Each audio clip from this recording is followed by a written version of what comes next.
Вся татарская история в одном подкасте. Лекторий «Миллиард татар». Версий рассказов о Зеландии каждый считал своим долгом, наверное, в XIX веке по-своему пересказать эту историю.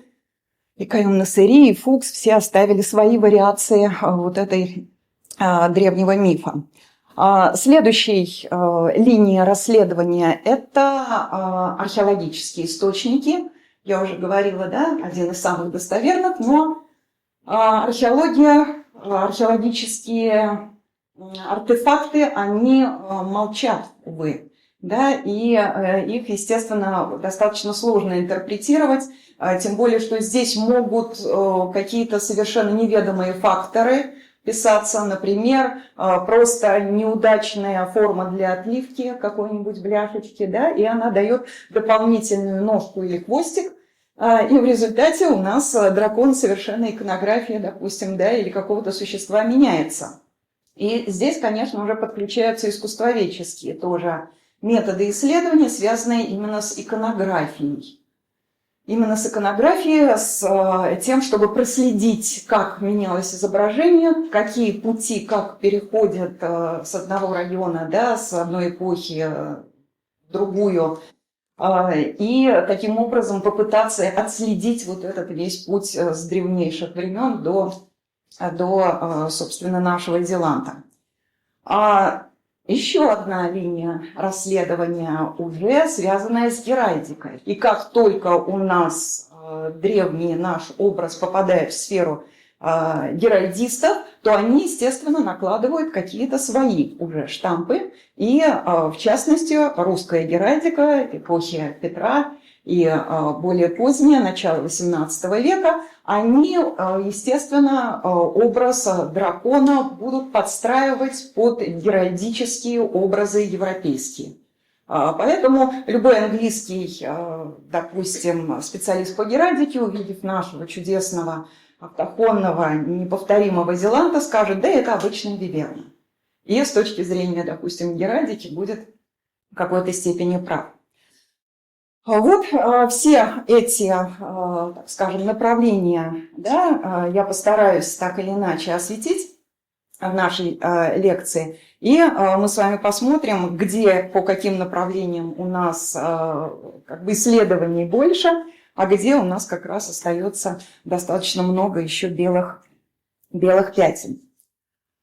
Итак, да, драконы нас в этом году особенно, и последние десятилетия после «Властелина колец» и после «Гарри Поттера», да, совершенно верно, и «Как приручить дракона» и так далее. То есть у нас действительно какая-то дракономания. И устами детей всегда глаголит истина, да, поэтому такой очень забавный небольшой опрос был проведен в одной из школ, да, это 2 класс. Обратите внимание, да, почти все дети знают про драконов, почти все они в первую очередь, да, из мультфильмов, из фильмов, из сказок черпают свои сведения о них. И далее посмотрите, очень интересная раскладка, кого же им напоминает дракон. И здесь, в общем-то, все как раз, вот, так скажем, ингредиенты драконоподобных существ в истории, они очень хорошо отражены. То есть большая часть динозавры называют, да? И это одна из версий вообще происхождения, как вы знаете, мифологического образа дракона. А ящерица, ну, то есть, да, все, что связано с рептилиями земноводными, потому что классический канонический вариант дракона все-таки будет именно за основу взята именно рептилия, змея. И, опять же, чуть как бы забегая к филологии, вы знаете, что до 17 века понятия и слова «дракон», допустим, в русском языке вообще не было, да? Это всегда был змей. Поэтому, в общем-то, одна из самых таких доказательных версий, именно со змеями связан образ всех драконов. Летучая мышь, потому что, да, опять же, канонический вариант дракона, особенно европейского, это крылья именно летучей мыши. И крокодил. Крокодил, опять же, у нас рептилия, и мы с вами будем тоже говорить о том, что вот эти гигантские доисторические крокодилы рассматриваются действительно как одна из основных версий происхождения и образа дракона. Дракон хороший или плохой? Вот это тоже очень интересный вопрос, и мы его будем касаться в нашей лекции, потому что, да, так получилось, что у нас к Средневековью как бы линия хорошего дракона идет с Востока, да, с Китая, там это олицетворение мудрости, плодородия, всех сил мироздания, и змей, он же дракон, он же Антихрист – это линия такая и западная, и христианская. Хотя тут есть, конечно, интересные переплетения. Мы с вами увидим, у нас фольклор казанский о драконе Азиланте тоже будет как-то в одну, в другую сторону. Да? И с одной стороны это злобное существо, а с другой стороны, по одной из версий, Батыр его смог уговорить, смог подружиться, или он на 6 частей разделил Батыра и так далее. То есть здесь вот такие вот колебания между одной и другой линией, они есть. И, кстати, все-таки вот этот положительный образ дракона, если брать в современной культуре, да, он, конечно, начал формироваться вот в фэнтези, наверное, последних десятилетий, и так постепенно вытесняет вот эти отрицательные функции дракона западноевропейского. Да, ну и большая часть детей верит, что драконы есть, были на самом деле. Ну, я думаю, может быть, часть взрослых тоже находится именно на этой точке зрения. Ну вот, да, для поднятия настроения вам все варианты драконов. Ну, самое интересное, что мы с вами вот эти драконоподобные существа и все их вариации совершенно спокойно можем увидеть не только в современной мультипликации, но и просмотрим с вами средневековый бестиарий, книжные миниатюры. И там тоже в этих книжных миниатюрах вот эти все фантазийные у нас драконоподобные существа, они будут присутствовать. Ну и классический дракон, конечно, в данном случае, как он представляется, ну, немножко все-таки с элементами восточного, ну и наши с вами любимые драконы, которые тоже, если вы будете ходить по Казани, рассматривать, они будут по иконографии все-таки отличаться друг от друга, да, хотя основные. Ну, вот этот, конечно, дракон к Зеланту каноническому, который у нас утвержден в 2004 году, имеет достаточно далекое отношение, но сам по себе, да, ближе именно, собственно, к классическому дракону западноевропейскому. Я думаю, вы все узнали статуи Даши Намдакова, да, около нашей чаши. И вот на этом тоже примере мы с вами сейчас будем, когда разбираться с иконографией, обратите внимание, да, то есть у драконоподобных, давайте будем говорить вот так, существ у нас с вами и как бы типология будет по следующим параметрам. Сколько у него будет ног? Все-таки, да, 2 или 4, достаточно важно. Змеевидный хвост, да, у нас почти всегда есть. Так или иначе, какие это будут ноги, все-таки птичьи, либо собачьи, либо львиные. Это тоже сразу разные типы у нас существ миксантропических возникают. Какие у нас крылья, соответственно, да, там птичьи от грифона или все-таки классические варианты от летучей мыши. Ну и чья у нас будет мордочка. Да, это будет собачка, либо это будет ближе к птице, потому что мы с вами увидим вот 2 классических таких варианта. Ну, у нас есть еще ближе к кабану и к лошади. Такие варианты тоже будут встречаться. Ну вот, это уже ближе к нашему Зеланту, тоже хорошо вы его все помните. И вот по этому-то изображению достаточно точно европейские геральдисты назовут нашего Зеланта виверной. Именно в геральдическом понимании западноевропейском. Еще один вариант. И, естественно, у нас очень активно используется образ дракона нашими современными художниками, фантазии у них тоже различные, как своеобразный гениус лёци, да, помним этот такой хороший, красивый термин, который пришел к нам из римской мифологии, дух-покровитель места, который охраняет это место и дает ему своеобразное очарование. А вот мы опять же со студентами долго спорили, а кого считать гениусом Лёци города Казани.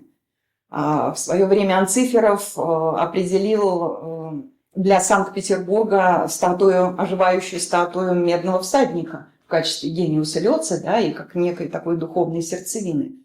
Вот. А у нас споры как раз на Олимпиаде музеологической были. Кто-то считал все-таки это, так скажем, положительный вариант Зеланда, кто-то Сюньбике, кто-то образ Габдуллы Тукая. То есть здесь вот тоже можно поспорить.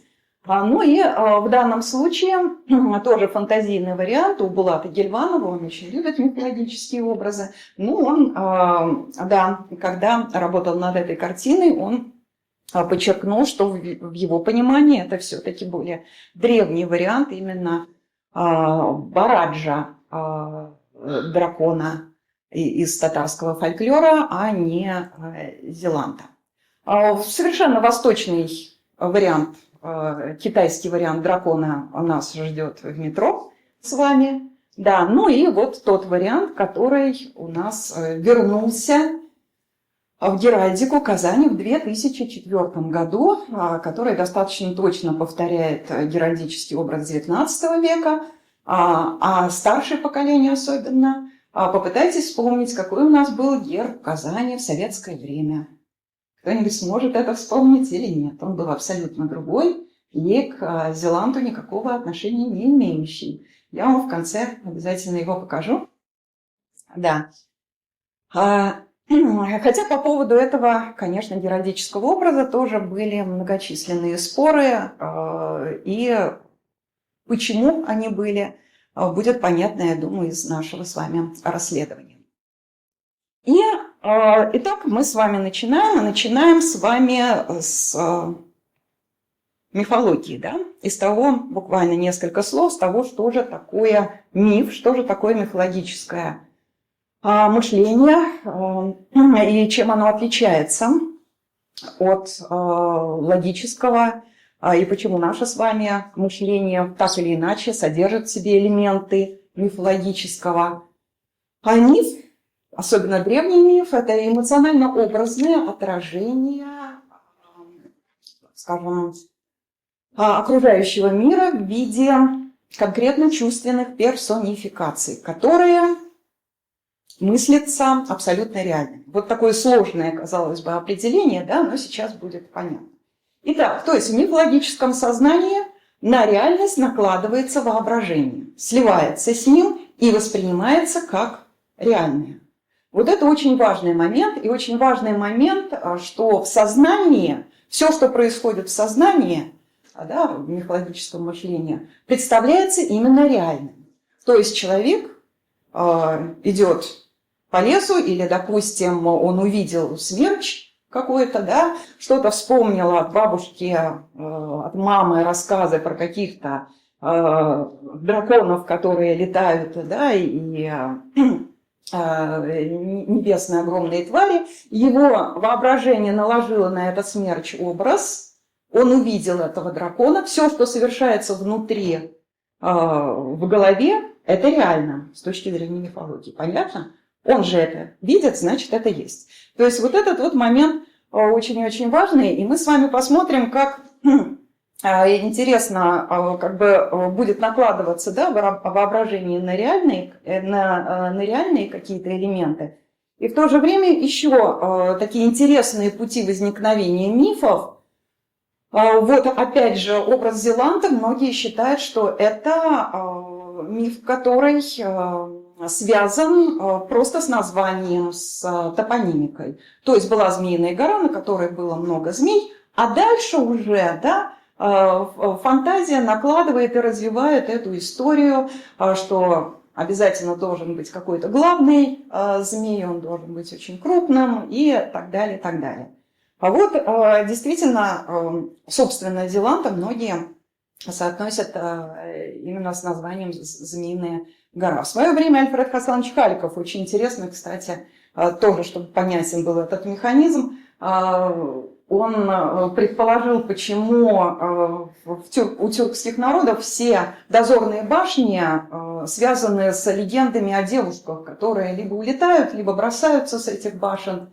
Что это связано именно с тем, что кыс и кыс очень похожи. То есть глазная башня, башня глаз, дозорная башня, превращается в башню девичью. А если она превращается в девичью башню, значит, обязательно нужно придумать какую-то красивую историю о девушке. Что она может сделать с башней? Ну, спрыгнуть, скорее всего, либо от большой любви, либо от большой нелюбви. Тут уже разные вариации, да? Поэтому вот здесь вот действительно разные пути формирования, получаются, мифологических представлений. Итак, да, были ли драконы на самом деле? Здесь версии, естественно, что находили окаменелости древних динозавров, и это вот порождало такие фантазии. Не совсем эта идея срабатывает, потому что, опять же, на территории там, Скандинавии, да, где у нас очень много вот этих драконообразных существ, там как раз окаменелости почти не находят, поэтому здесь он либо переносной какой-то образ, либо какие-то другие пути. Но, в общем-то, да, здесь источника для вдохновения этих существ, драконов, достаточно много. И особенно летающих. Мы с вами помним, да, что в первую очередь с рептилиями, с крокодилами связаны драконы, поэтому да, гигантские крокодилы, которые во многих частях Земли, так скажем, да, еще оставались, и их видели древние люди, тоже могли породить вот, представление о таких монстрах. Ну и, конечно, огромные змеи, потому что непосредственно у многих народов драконы – это именно огромная гигантская змея. Здесь в мифологии, кстати, тоже очень важный момент, и почему Карл Юнг, он даже считал, что один из базовых архетипов – образ дракона для коллективного бессознательного, для человечества, потому что, да, это существо-медиатор, соединяющее два основных мира, да, небесную и земную подземную. Ну и различные атмосферные явления, которые тоже могут связываться с образом дракона, такие как молния и, ну вот здесь, конечно, вариант фэнтези, но понятно, что смерчи тоже вызывают страх. И помним, миф – это эмоционально-образное отражение, да, мира, поэтому это некий эмоциональный выплеск в виде какого-то хтонического, в виде какого-то ужасного образа. Ну и не знаю, можно ли как серьезно портал в другие миры воспринимать, да, одну из версий, хотя такое есть, и НЛО, и порталы в другие миры, что действительно драконы в какие-то моменты это реальные существа, которые были на нашей Земле. Итак, эмоционально-образное отражение мира в виде конкретно чувственных персонификаций. И таким образом у нас возникают мифологические персонажи, мифологические образы. Они могут быть антропоморфны, они могут быть зооморфны, они могут быть миксантропические. Миксантропические, соединяющие различные части, так скажем, да, от животных в реальности не соединимые. Причем здесь, опять же, мифологическое мышление действует, ну, с точки зрения самого мифологического мышления, логично. Например, нужно показать совершенное существо. Я привожу древнее междуречие, да? Берется тело быка как наиболее сильное и мощное. К быку прикладываются крылья, потому что скорость только у птиц. И для того, чтобы показать, что это существо сверхразумное, присоединяется человеческая голова. И в результате у нас получается знаменитый бык Шеду, да, хранитель, который как бы соединяет. Здесь идея понятна, и как в реальности такого существа нет, но вот по этим кирпичикам понятно, как соединяется и как возникают вот эти существа. Змей у нас в древних цивилизациях достаточно много. И змей гигантских, и змеев именно драконов. Это и знаменитый Апоп из древнеегипетской мифологии. Ну и вот по такому миксу, наверное, даже близок именно к китайскому дракону, да и к нашему тоже. Знаменитый Серуф. Это дракон, помним, бога Мардука и одно из его воплощений, покровителя Вавилона. Да, у него передние лапы львиные, задние лапы у него птичьи, чешуя, змеевидный хвост, да, и голова от ящерицы. То есть вот как раз у нас достаточно хорошо выраженный типичный миксантропический драконообразный монстр. Ну и в этом же древнем междуречии у нас есть образ Тиамат, олицетворение хаоса, которое бог Мардук побеждает. И здесь она именно как крылатая дракониха обычно изображается. И в Междуречье, и на территории, кстати, минойской цивилизации, крито-микенской цивилизации таких миксантропических образов достаточно много. Они закладывают основу и для развития вот этих образов дальше в Средневековье. И здесь мы с вами сейчас уже посмотрим, да, собственно, две иконографических линии, одна из которых привела к геральдике западноевропейской, которую у нас как раз будут использовать когда будут создавать герб Азиланд. Вот. А вторая, собственно, иконография вот тех в эпоху Золотой Орды и Казанского ханства, иконография в декоративно-прикладном искусстве образа дракона. Поэтому, да, бестиарий средневековый, основанный и на зверином стиле, и на всевозможных литературных фантастических повествованиях, и просто на фантазии художников, он представляет нам очень много вот таких вот образов, понятно, основанных и на идее Гидрия. Ну вот вполне наш Зеланд почти, потому что здесь и крылья, и змеиный хвост, и лапы у нас лапы птичьи, и мордочка, ну, напоминающая собачью. Классический уже виверна-дракон направо у нас на двух лапках.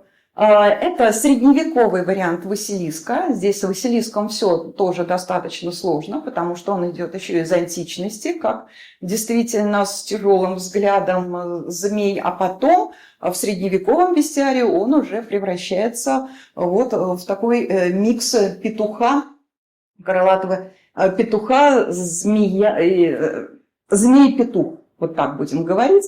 И несколько раз в геральдике XVII века Зеланд Казанский назван Василиском. Назван Василиском, поэтому это тоже по типологии как бы наиболее близкий образ. Тоже замечательный. Здесь у нас корона, наверное, да? Близкая к Зеланду. Да, ну и тоже классический вариант дракона с крыльями летучей мыши. И затем уже эти драконы, да, они и в средневековую геральдику западноевропейскую, и в архитектуру, вы знаете, и в готические соборы, так как готический собор, да, он вмещает абсолютно всю Вселенную и все, что связано с адом и с этими адскими существами.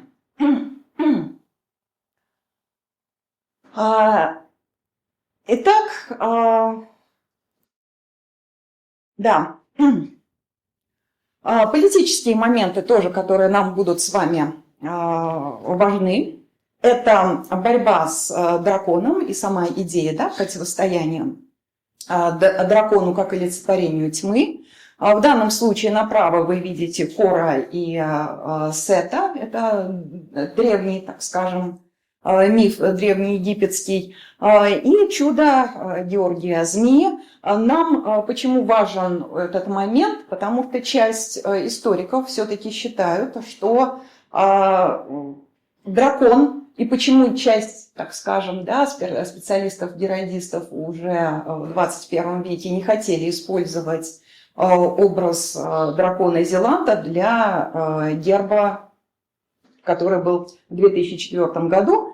Так вот, часть историков все-таки считает, что специально, скажем, выбран именно этот мифологический персонаж из множества символов и множества мифологических персонажей, которые были на территории Казанского ханства, для того, чтобы вот эту идею противостояния, да, Москвы и Казани вот таким образом подчеркнуть. А наши геральдисты, основывая все-таки, что это более древние истоки, как бы доказали на археологическом материале, да, что это достаточно древний и благожелательный символ, поэтому вот эта линия победила. Но вот эти политические моменты, естественно, не надо от них отказываться. Итак, иконография и образы археологические на территории нашего края. Но отдельные изображения с крылатой собачкой, если вы здесь, конечно, рассмотрите при большой фантазии, да, крылышки или что-то такое, идут у нас с 9 века с Большетиганского могильника, хотя тут принадлежность, понятно, Большетиганского могильника, это древние венгры. Здесь змеевидный. Далее достаточно такая яркая линия образов, связанных именно с миксантропическим, будем так говорить, драконообразным персонажем крылатой собаки, да, идет именно с древнего Ирана. И образ Симурга, он встречается на нашей территории достаточно рано. И, возможно, вот этот вот древний пласт, все-таки еще домонгольский, он связан именно с этими древнеиранскими изображениями. Опять же, я говорю, почему? Потому что археологического материала на данный момент недостаточно, чтобы вот полностью иконографическую линию выстроить, да, и рассмотреть источники. Следующая, так скажем, эпоха, связанная уже с Золотой Ордой, она дает нам достаточно большое количество образов драконоподобных. Понятно, с чем это связано, да? Огромные территории, диалог культур, очень мощное влияние, конечно, и китайской культуры. И часть ученых все-таки настаивает на то, что наш Зеланд, как дракон Зеланд, он возникает под воздействием именно вот этой дальневосточной китайской линии через Золотую Орду, через чингизидов, потому что именно у чингизидов с 13-14 века, ну, к концу 14-го чуть меньше, достаточно много образов драконообразных, и именно в элементах воинской одежды. Сейчас мы с вами увидим, да, на бронзовых поясных гарнитурах. Вот если вы здесь рассмотрите, змеевидные хвосты, собака подобная мордочка возникает, да, и лапки скорее. Вот эти как раз изображения и в основном и легли в основу обоснования того, что образ дракона на нашей территории, да, достаточно древний. Момент, который сейчас спорным является, то есть в эпоху Золотой Орды этот образ однозначно был и на нашей территории, и затем в Казанском ханстве. Насколько распространен был образ в Волжской Булгарии до монгольского времени. То есть здесь вот археологических источников недостаточно. Поэтому кто-то считает, что все-таки эпоха Золотой Орды и этот образ был нам принесен да? Кто-то считает, что все-таки еще до монгольское время, до золотоордынское, вот эта крылатая собачка, как минимум, а это было связано, да, и с культом собаки, уже на нашей территории была. И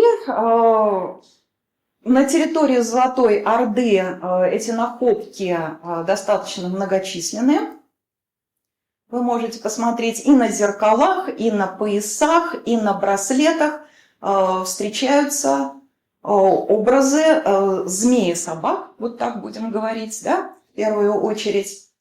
Да, вот здесь бронзовая накладка с изображением дракона, она реконструируется как на небольшом кошельке. Здесь можно увидеть змеевидных существ. Вот здесь достаточно на поясном наборе XIII века золотоордынского тоже у нас возникает образ дракона. А меньше находок идет в эпоху Казанского ханства. Здесь, наверное, наиболее яркий будет вот этот колчан кожаный с XVI века. Вот, если понятно, да, здесь змеевидная, так скажем, собачка. И вот это кресало, которое у нас, да, было в музее нашем МКЦ Казань. Надеюсь, его восстановят все-таки в ближайшие. Ну или даже не ближайшее, главное, чтобы меня восстановили. Здесь сложно, конечно, как-то интерпретировать, но, скорее всего, в данном случае, да, тоже задняя часть этих собачек, она уходит именно в змеиный хвост. И вот эта иконография, она достаточно хорошо прослеживается. Изображение змеев в XII веке на территории Руси, как вы видите, тоже были, и, скорее всего, это тоже влияние было иранское, потому что, вспомните, повесть временных лет и 980 год, да, реформу князя Владимира, когда он выбирает 6 славянских богов и ставит им идолы, и один из них был именно Семаргл. Явно иранского происхождения, это крылатый пес, который охранял посевы. Этот образ потом и в славянской мифологии, в русской, будет очень долго присутствовать, и потом он переходит в Лубок. И в свое время, когда мы раскапывали Казанский Кремль, я помню, была очень интересная находка, здесь, по-моему, она в экспозиции не представлена, но она в закромах есть, Музей археологии. Это был печной изразец уже XVIII века, поливной. Да, это было целое веселье, когда я подошла. Спрашиваю, что случилось. Мне говорят, мы нашли чебурашку. Вот, и показывают этот печной изразец. Там стоит собачка в рубахе, в косоворотке, то есть действительно такой мультяшный немножко образ, с большими ушами, и в каждой руке держат по зеленому кусту, из каждой руки вырастает по зеленому кусту. То есть это вот лубочный вариант, уже более поздний, как раз получается, этого как раз образа Семаргла. Ну и вот это вот загадочное изображение, достаточно спорное. Оно датируется, да, 1705 годом, вы видите, Карлус Аляр, который, да, приводит корабельные флаги и подписывает, что это татарского цезаря флаг. Ну, скорее всего, да, точно он не участвовал во время взятия, да, Казани и не видел ни флаг, ни какие-то вот источники, и хотя на него ссылаются, но скорее он просто слышал о том, что начинает формироваться, а это как раз уже начало XVIII века. И вы знаете, что изображение на печати, да, Ивана Грозного, драконообразное с Казани уже было, поэтому, наверное, он просто вот так сфантазировал. Хотя достаточно интересно. Ну, а второе изображение, помните, там сова, да, которая, в общем-то, совсем никак исторически не соотносится. Ну и вот это тот самый момент, который, опять же, для дальнейшего детективного расследования. Потому что почему, каким образом, на основе чего в печать царства Казанского Ивана Грозного 1577 года переходит этот образ и что послужило основой для него. Мы уже с вами говорили о политических моментах, да, которые связаны с змееборством, так скажем. И, возможно, действительно это был один из символов власти, вот, как мы говорили, в Золотой Орде, да, у нас было Чингизидов, и он сохранился. Но в любом случае вот этот образ, он у нас уже в XVI веке появляется. Здесь тоже момент, так скажем, политический понятен, то есть основные символы территории, да, которые, новые территории, так будем говорить, которые входят в состав, и подчиняется ей, она переходит к царю, этот символ. Здесь споры: двуногий, это у нас дракончик, или все-таки четырехногий. Здесь как бы змеевидность его задней части достаточно хорошо у нас прослеживается, а вот здесь вот уже достаточно спорно, четырех или двух. То есть понятно, что здесь были сомнения первоначально, да, с этим образом и тяготение к классическому дракону или грифону даже скорее, потому что у нас самый близкий образ еще и грифон идет. Да, приписывается казанскому летописцу, о фольклорных источниках мы с вами уже мельком говорили. И далее печать казанская, на ней в короне Василиск, крылья золота, конец хвоста золотой. И дальше уже подключаются правила геральдики. Правила геральдики и уже и в XVII веке пытаются соотнести вот эти образы, символы с геральдикой западноевропейской, поэтому, так скажем, подстраивают, да, уже под геральдические образы известные западноевропейские. Но здесь, в общем-то, да, наверное, на Василиска даже больше он похож. Петр I, геральдическая контора. Помним, он привлекает итальянского геральдиста, да, Франциско Санти. Правда, его потом арестуют, но 88 его знаменитых эскизов, они сохранились.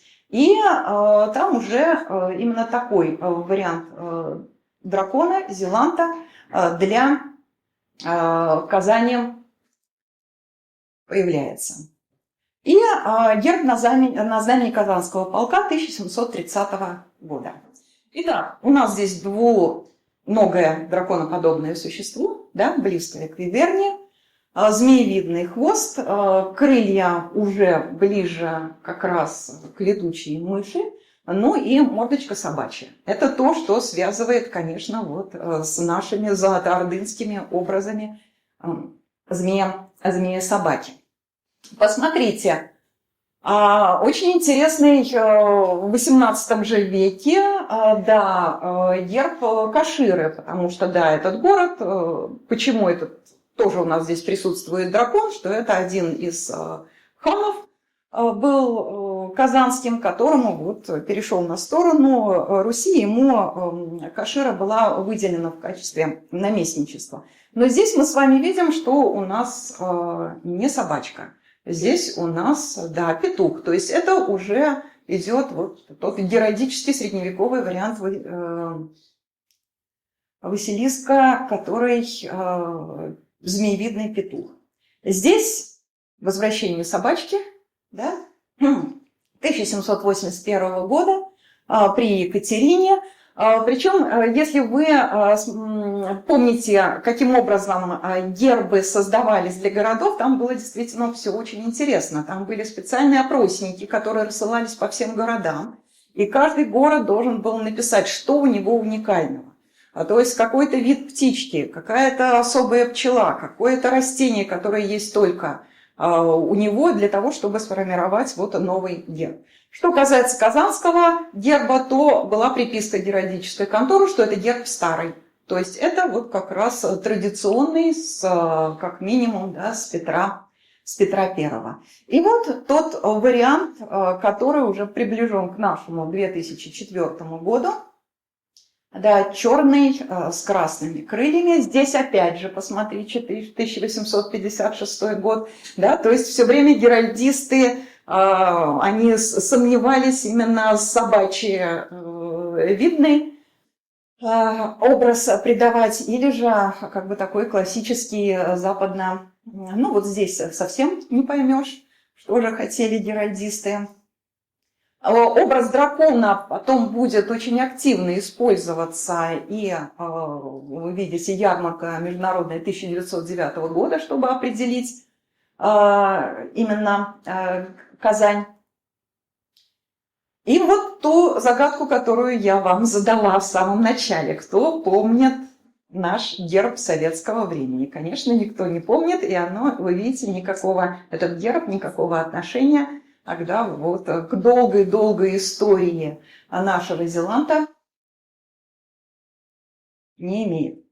И тот вариант, который в 2004 году все-таки был отвоеван, несмотря и на все, мы видим, да, происки геральдистов, несмотря на политические какие-то моменты, действительно образ драконообразный, будем говорить, да, он на нашей территории фиксируется, как минимум в археологических источниках с эпохи Золотой Орды. И я думаю, тут и искусствоведы, и археологи будут дальше вот эту линию исследовать и смогут иконографически выстроить от тех же чингизидов, или все-таки найти более древние автохтонные источники вот, обожествления собачки на нашей территории, ну, потому что культ собаки действительно в Волжской Болгарии был, и перерастание это дракона.